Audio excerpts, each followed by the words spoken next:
Some of them show Trump way up in Michigan, even hitting the 50% mark, which is the one I find particularly hard to believe. Right. I think it's entirely possible he could win Michigan. I think he would have to do it with like 46, 47%, and then a split vote, which is exactly what happened with Hillary Clinton in 2016. But you pull all those together, add them on to other polls we've seen, it's got to give the Biden campaign heartburn just before the new year. Welcome to the Debrief, where we talk to the Washington Examiner's top journalists about the headlines they're covering and where the story's going next.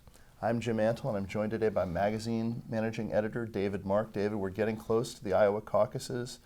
Maybe a debate, is coming up, but not a whole lot that you can easily see on the horizon that might shake up what's going on.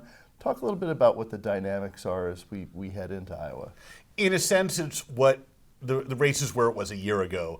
Donald Trump, the former president, making a comeback, has a wide lead for the Republican nomination generally, specifically heading into the Iowa caucuses. Some of his would-be rivals are trying to claim momentum. Sure. Nikki Haley, the former South Carolina governor, who actually was a member of the Trump administration for a couple of years, is his nearest rival, but she is still down, depending on the poll you look at, 20, 30 points or more. So it's hard to see him losing there, but stranger things have happened in that system because it's an open caucus. People have to declare publicly who they're for, and Right. all kinds of people have won who did not go on to be the Republican nominee.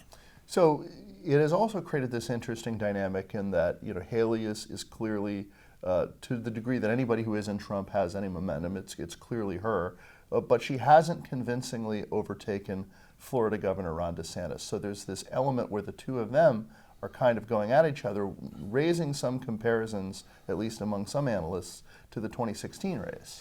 Right. Ron DeSantis, the Florida governor, was effectively seen as the main anti-Trump candidate throughout most of the race. It hasn't really emerged that way, but he hasn't completely collapsed at all. And Nikki Haley has not risen to the point, rocketed up so that she's a clear second alternative to Trump. So, yeah, she's got to get past him. There's been some debate about the debates in Iowa and whether they would participate. It looks like they both will at this point. She had shown some reluctance.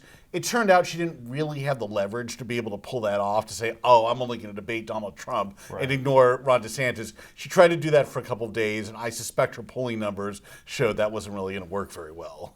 Now, all of this is occurring against the backdrop of polls testing former President Donald Trump and other Republican candidates against President Joe Biden. And at the moment, Republicans have to like what they're seeing. That's right. If the election were held today, which of course it's not, it's more than 10 months off, right, Trump would have the advantage both in the Electoral College and theoretically even the popular vote, which seems unlikely. I think it's too early to look at those numbers without giving them too much of a grain of salt. Being a little more skeptical about them. Some of them show Trump way up in Michigan, even hitting the 50% mark, which is the one I find particularly hard to believe. Right. I think it's entirely plausible he could win Michigan.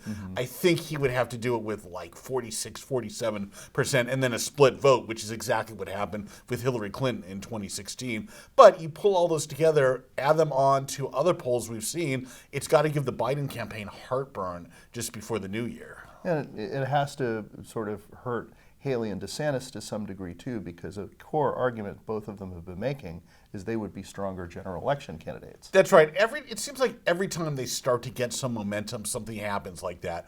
A poll comes out or the Colorado Supreme Court rules that Trump can't be on the ballot there, which effectively put them all in the position of defending Trump, which is what they did not want to be doing at this point. But they really have no other choice with that party base. Thank you, David. Thank you. You can read David and the rest of our magazine team's coverage at washingtonexaminer.com.